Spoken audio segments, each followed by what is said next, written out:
Es difícil hablar de aspectos cristianos en El Señor de los Anillos porque todo es cristiano en El Señor de los Anillos. Y los temas están tan arraigados en el suelo mismo de la Tierra Media que no sobresalen especialmente. Notarás que no se muestra una religión abiertamente en El Señor de los Anillos. No hay iglesias, no hay templos, no hay oraciones. ¿Por qué es así? Bueno, cuando Frodo y Sam entran en el bosque de elfos de Lothlórien, Sam dice que hay una magia fuerte aquí, por todas partes, pero no se ve a nadie trabajando en ella. Bueno, eso no es solo cierto para Lothlórien, sino también para todo El Señor de los Anillos. Y para un cristiano eso es cierto respecto de todo el mundo. La presencia de Dios está en todas partes de modo tan omnipresente que no lo notamos, como un pez tampoco percibe el océano. De hecho, podría incluso decir que el personaje más importante del Señor de los Anillos es Dios. ¿Y eso por qué? Bueno, casi nunca se menciona. ¿Cómo puede decirse que es el personaje más importante? Antes que nada, ¿quién es el Señor de los Anillos? Sauron. Entonces, el personaje con nombre más importante del Señor de los Anillos es el Señor de los Anillos, claro. Pero es el malvado. ¿Por qué es malvado? Porque está jugando a ser Dios. Este anillo le da un poder ilimitado, si pudiera obtenerlo y conservarlo. Muy bien, pero ¿por qué es malo? ¿Por qué es malo que alguien juegue a ser Dios? Solo porque Él no es Dios. En otras palabras, a menos que Dios existiera, el Señor de los Anillos no tendría ningún sentido. Sería maravilloso que Sauron interpretara a Dios. Alguien tiene que ser Dios. Si Dios no es Dios, que Sauron sea Dios. Sin embargo, Sauron es el único personaje que nunca ves.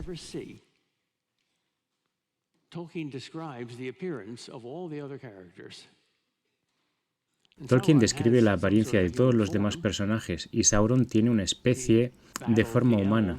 Luchó contra los elfos en esa batalla de hace 1000 años. Pero todo lo que vemos es su ojo, nada más. ¿Y eso por qué? Si Tolkien hubiera descrito a Sauron como temible, como algo parecido a un dragón o con una cara horrible, eso sería efectivo. Pero es que no lo vemos. ¿Y por qué? Tal vez porque no nos vemos a nosotros mismos. Quizás Tolkien nos está diciendo sutilmente que cada uno de los personajes corresponde a algo, a algún aspecto de nosotros. Podemos identificarnos con todos ellos, pero con el que más dudamos en identificarnos es con Sauron, precisamente. Pero tal vez ese es el que más deberíamos identificarnos. ¿Cuál es el pecado primordial? Orgullo, rebeldía, idolatría, jugar a ser Dios, en definitiva. ¿Quién lo hace con más claridad? Sauron. Ahí va.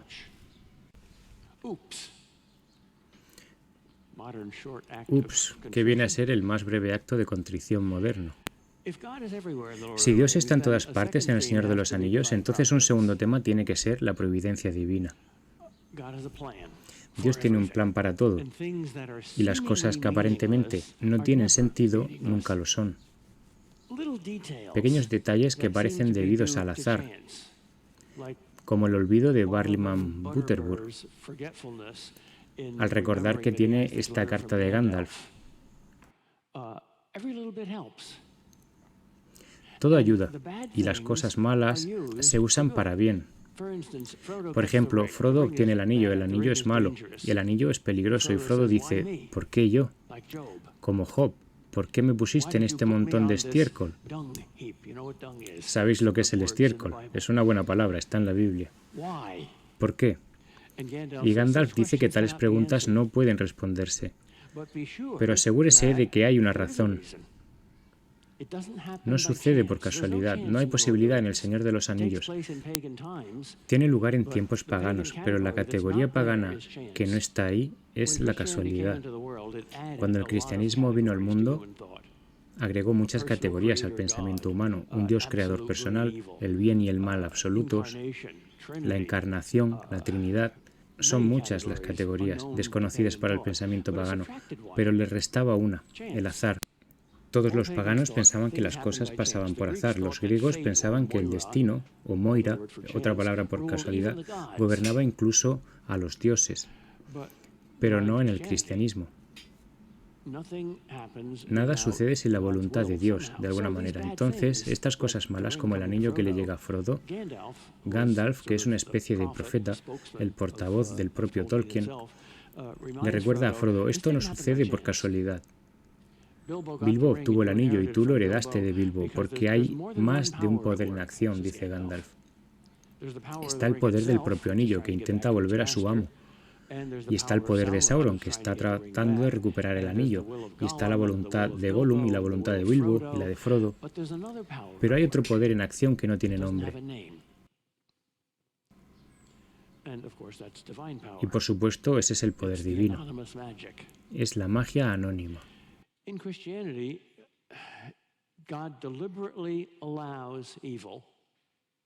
En el cristianismo, Dios permite deliberadamente el mal, en aras de un bien mayor. Podría haber puesto un letrero en el jardín del Edén: ninguna serpiente en la hierba, por favor. No lo hizo. ¿Qué es lo peor que ha pasado en toda la historia del mundo? ¿Cuál es el más horrendo jamás perpetrado? La tortura deliberada y el asesinato de Dios Todopoderoso. Y los cristianos lo celebramos con una fiesta que llamamos Viernes Santo. Esa es nuestra esperanza de salvación. Así que lo peor de la historia resultó ser lo mejor de la historia.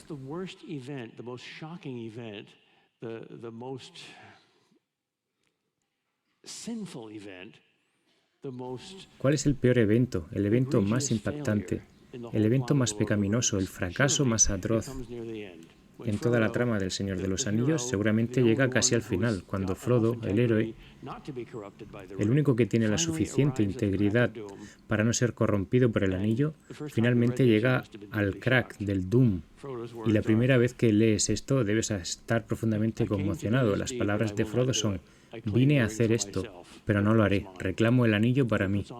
El anillo es mío. Y se pone el anillo y se convierte en el nuevo Sauron. Frodo despotrica al final, se revela. Tolkien dice que le encanta leer las epopeyas antiguas, excepto por una cosa, y esta cosa fue corregida en El Señor de los Anillos. Cuando leemos las epopeyas antiguas estamos leyendo luchas épicas entre el bien y el mal, porque esa es la trama de cada historia. Alguien dijo que solo hay 12 tramas básicas. Alguien dijo que hay 7, otros dicen que hay 3. Yo digo que solo hay una. Cada historia que vale la pena contar es una historia de algún tipo de guerra entre algún tipo de bien y algún tipo de mal.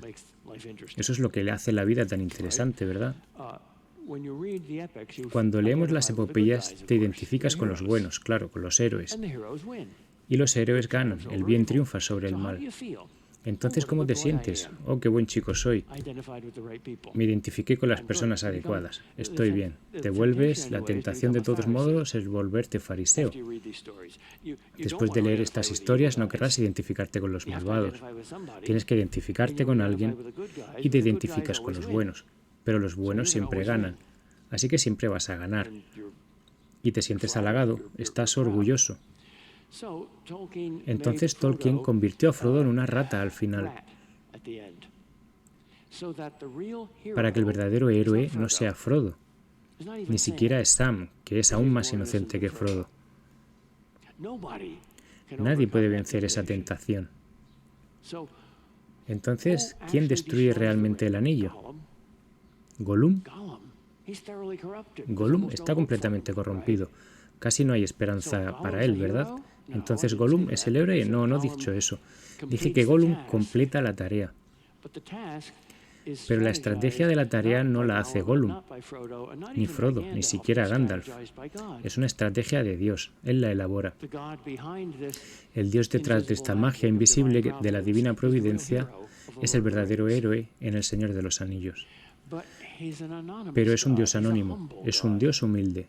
Es un Dios como Cristo, no es un Dios como Zeus o Thor.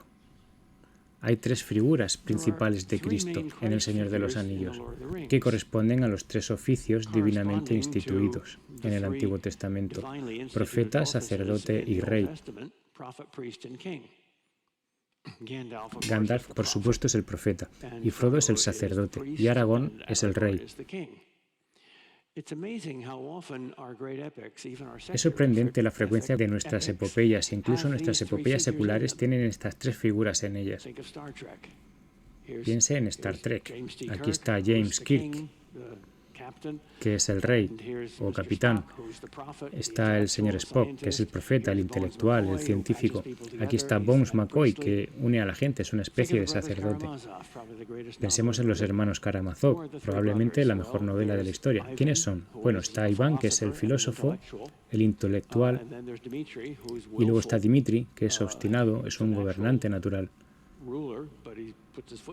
Pero se mete el pie en la boca todo el tiempo. Digamos que es torpe. Luego está Aloysia, es el humilde, personaje sacerdotal, parecido a Frodo en este caso. Pensemos en los evangelios: Pedro, Santiago y Juan, los más íntimos de los discípulos que Jesús lleva consigo en misiones especiales, como subir al monte de la transformación, al Tabor, y corresponden a estas tres mismas especialidades, por así decirlo. Si leemos el evangelio de Juan, él es mucho más místico y filosófico que los demás. Peter es el líder, es la roca. También tiene fiebre aftosa. No es muy buen líder al principio, pero luego se convierte en una roca. Y Santiago es el moralista práctico. Porque estas tres cosas corresponden a las tres facultades distintivamente humanas del alma. Las tres cosas que podemos hacer que los animales no pueden. Por un lado tenemos un intelecto. Podemos razonar. Y en segundo lugar tenemos voluntad. Podemos hacer elecciones libres entre el bien y el mal. Y podemos liderar. Y en tercer lugar tenemos imaginación creadora. Somos creadores. Podemos hacer esto o aquello. Casi todos los psicólogos de la historia humana tienen alguna versión de esos tres poderes del alma. Para Platón es el intelecto, la parte animosa y los deseos. Para Freud es el superyo, el ego y el ello. Entonces, sin pensarlo directamente, si estás escribiendo una epopeya, tendrás tres tipos de héroes. Ahora bien, esta es una epopeya cristiana, por lo que los tres héroes son figuras de Cristo. Son, en cierto sentido, salvadores de la Tierra Media. Gandalf es obviamente una figura de Cristo, no solo es un profeta, no solo de sabiduría desde lo alto, sino que muere. Caer en la grieta de las minas de Moria, eso es una muerte real. Y luego resucita, vuelve de nuevo. Aragorn también muere. ¿Cómo muere? Va por los caminos de los muertos. Abajo en la tierra nadie más puede soportar eso. ¿Y cómo muere Frodo? Bueno, el anillo lo mata, su espíritu muere. De hecho, está tan muerto que no puede quedarse en la Tierra Media. Tiene que irse. Es joven, su cuerpo está sano. Su espíritu está tan desgastado por el anillo que hay una especie de muerte del alma dentro de él. Estos tres tipos salvan la Tierra Media, muriendo como Cristo. No son Cristo, pero son figuras de Cristo. Le simbolizan. Ahora bien, Tolkien, claro, no se sentó y dijo: voy a escribir una larga historia con tres figuras de Cristo. ¿A quién debo poner? Al profeta, al sacerdote, y a quién debo poner como rey. Todo esto brotaba espontáneamente de sus recursos internos. Eso es lo que lo hace tan impresionante. Eso es lo que hace la historia que sea tan cristiana. Él no tiene que continuar con las palabras y encajarlas. No es tanto la fachada del edificio. Es la base misma, el fundamento. Y los cimientos son más importantes que la fachada, aunque no se vean. Las tres cosas más importantes que podemos hacer en el mundo, las tres virtudes más importantes, los tres pegamentos que pueden unirnos a Dios y que nos atan a la obra de Cristo en este mundo son, según la Biblia, la fe, la esperanza y la caridad, las virtudes teologales. Pablo dice eso en 1 Corintios 13. Tres cosas que necesitamos. Encuentras estas tres virtudes como las virtudes más importantes en El Señor de los Anillos. Igualmente, en primer lugar, la fe. Fe significa, en primer lugar, no simplemente creer, Esa es su dimensión intelectual meramente. Significa confianza, es una relación personal. Te confías a ti mismo y a tu destino y tu felicidad a otra persona. Bueno, los malos no hacen eso, pero los buenos sí. El primer volumen se llama La Comunidad del Anillo. ¿Qué es compañerismo? Pues amistad. Incluso el viejo pagano Aristóteles fue lo suficientemente sabio como para definir la amistad, que era el valor más alto de la vida humana, y ninguna sociedad puede mantenerse unida sin ella. Él dice que un gobernante sabio se preocupa, por supuesto, de la justicia, pero aún más por la amistad. Ahora, la gente malvada no entiende eso. Supongamos que están peleando una guerra y son los buenos y son amigos y son leales el uno al otro y morirían el uno por el otro. Y los malos pues se golpean, se escupen y rivalizan entre sí, se envidian unos a otros. ¿Qué deberían temer más? ¿Cuál es el arma que más deberían temer? La amistad. Escuche, un momento, si gritamos rendíos porque tenemos más amigos que vosotros, eso no tiene sentido, no va a funcionar. Ríndete tú, que tenemos más armas nucleares, pero la amistad es una fuerza mayor que las armas nucleares, porque las armas nucleares funcionan por fisión, mientras que la amistad funciona por fusión.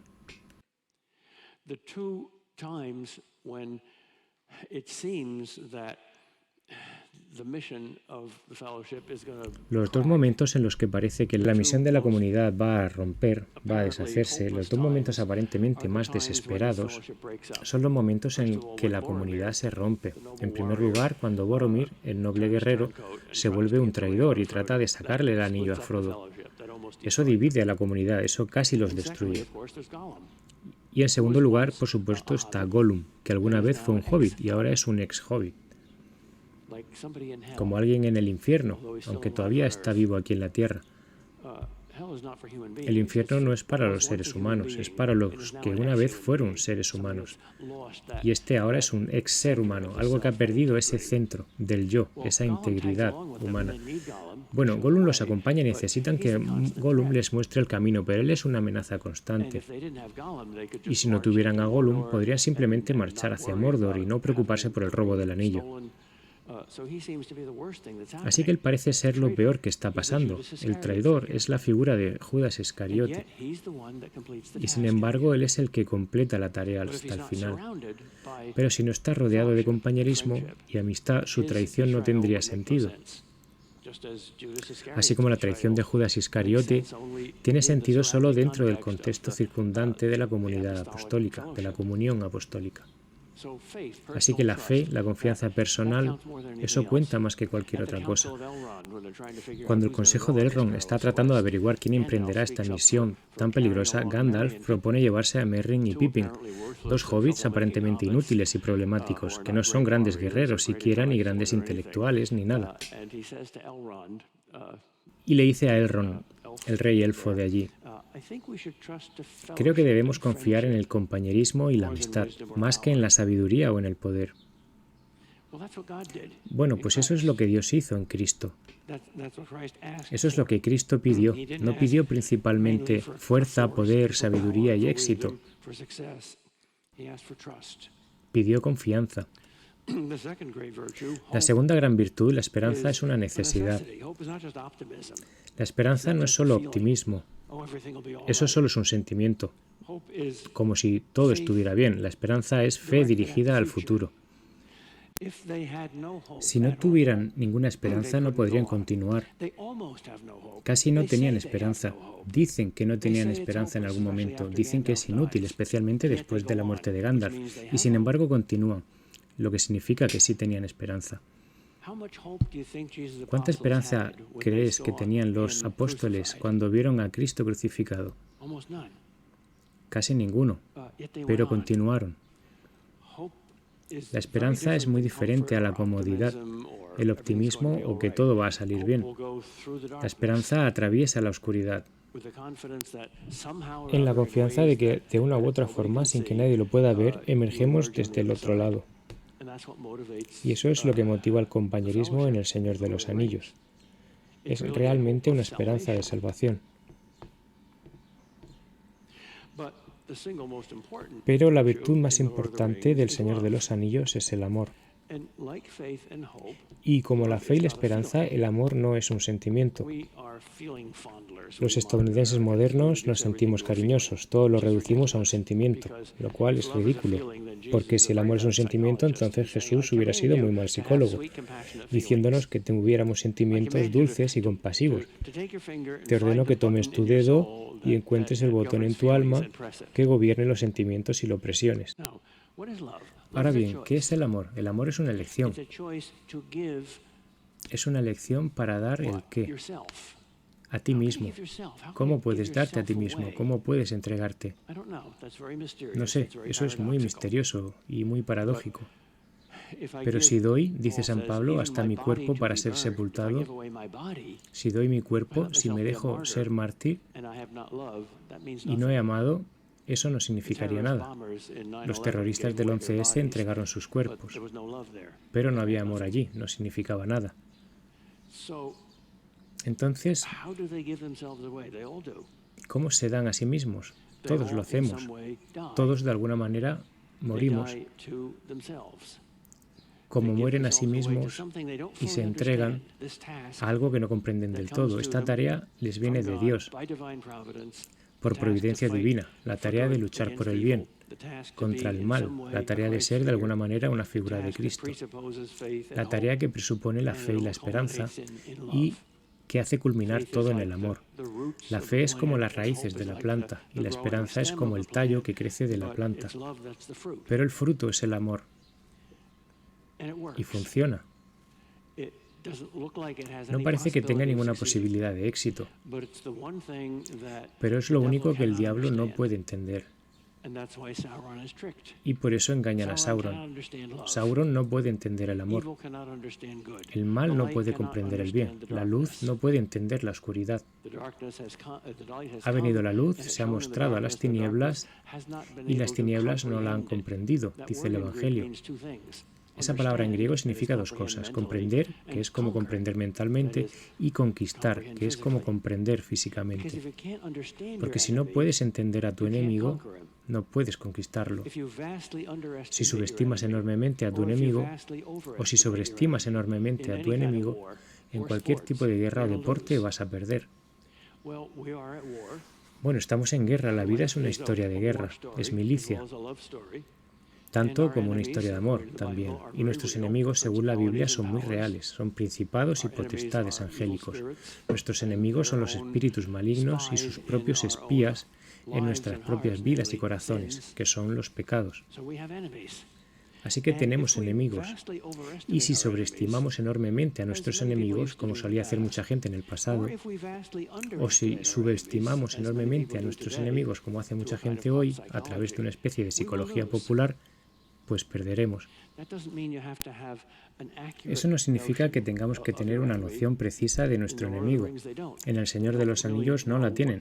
Realmente no saben lo que Sauron va a hacer. No tienen un espía en Mordor. Tienen espías fuera de Mordor.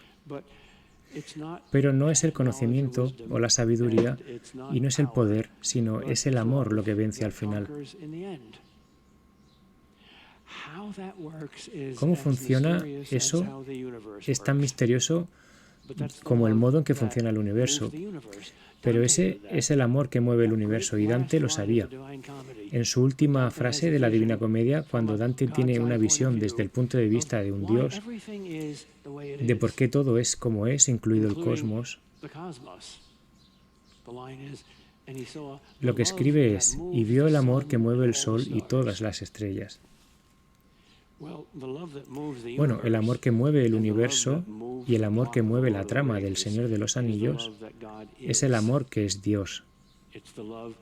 Es el amor en última instancia lo que justifica la Trinidad, el amor entre el Padre y el Hijo, que eternamente es el Espíritu Santo. Y aún en esta vida, y más aún en la venidera, se nos da el inmenso privilegio de participar efectivamente en este intercambio trinitario, para que cuando practiquemos la fe y la esperanza y el amor, lo que suceda allí no es simplemente que algo bueno está sucediéndonos y aquellos en los que influimos aquí en la tierra.